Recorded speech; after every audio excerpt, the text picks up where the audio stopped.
Bonjour à tous, ici Dorian Gallardin avec Justine Figuère et Romain Blanc en direct du centre-ville de Font-Romeu. Bonjour, aujourd'hui dans notre nouvelle vidéo, nous allons vous présenter une revue qui s'intitule Barrières et motivation à l'activité physique chez l'adulte atteint de schizophrénie, revue de la littérature systémique, une revue de Bernard. Venez avec nous. Tout d'abord, avant de commencer, nous devons savoir qu'est-ce que la schizophrénie. La schizophrénie est une maladie psychiatrique qui se caractérise par différents symptômes. Tout d'abord, on va avoir des idées délirantes, des hallucinations, un comportement et un discours qui vont être désorganisés, et ceci durant au moins plus de 6 mois. De plus, les sujets schizophrènes ont 4 fois plus de risques de mortalité, mais aussi de développer des atteintes de longue durée. Certaines revues remarquent en plus les bienfaits de l'activité physique sur la diminution des symptômes déficitaires des sujets schizophrènes. L'activité physique est donc très intéressante pour ces sujets.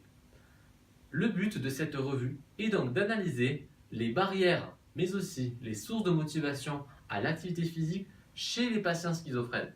Les barrières à l'activité physique identifiées par les sujets schizophrènes sont la fatigue perçue élevée, leur faible expérience dans ce domaine, les effets ressentis des traitements, les symptômes schizophréniques et un niveau d'anxiété élevé. À cela s'ajoute un niveau faible de formation, un niveau élevé de dépression et un niveau faible de contacts sociaux ainsi qu'une prise de poids perçue comme liée au traitement antipsychotique. Comme nous le voyons ici, la figure 1 représente la répartition par stade motivationnel retrouvée chez des sujets schizophrènes en comparaison à la population générale. Les études sur des sujets schizophrènes, ici en gris et en noir, soulignent que les sujets ont un niveau plus faible de motivation à l'activité physique que la population générale. Ceci se traduit dans le schéma de Prochaska, les stades de précontemplation, contemplation et préparation sont plus importants. Dans un second temps, nous allons voir ce qui va motiver les sujets schizophrènes à pratiquer de l'activité physique. En 2007, Carles a décrit 7 phases expliquant potentiellement la participation en activité physique de ces sujets. Tout d'abord, nous avons une expérience dans le domaine des activités physiques avant la déclaration de la maladie.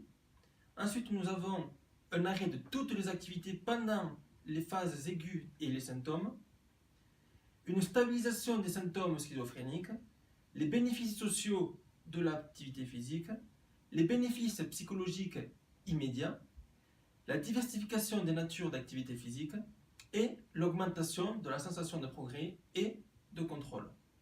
De plus, une étude montre que l'activité physique la plus accessible est la marche.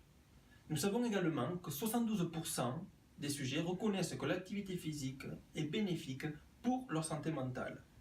De plus, 63% déclarent qu'ils pourraient faire plus d'activité physique s'ils étaient accompagnés par un spécialiste.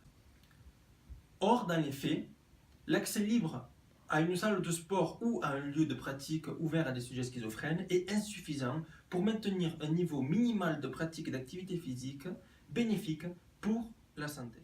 Nous pouvons donc conclure que cette revue met en lumière la nécessité de prendre en compte l'activité physique dans l'organisation de la prise en charge des patients schizophrènes.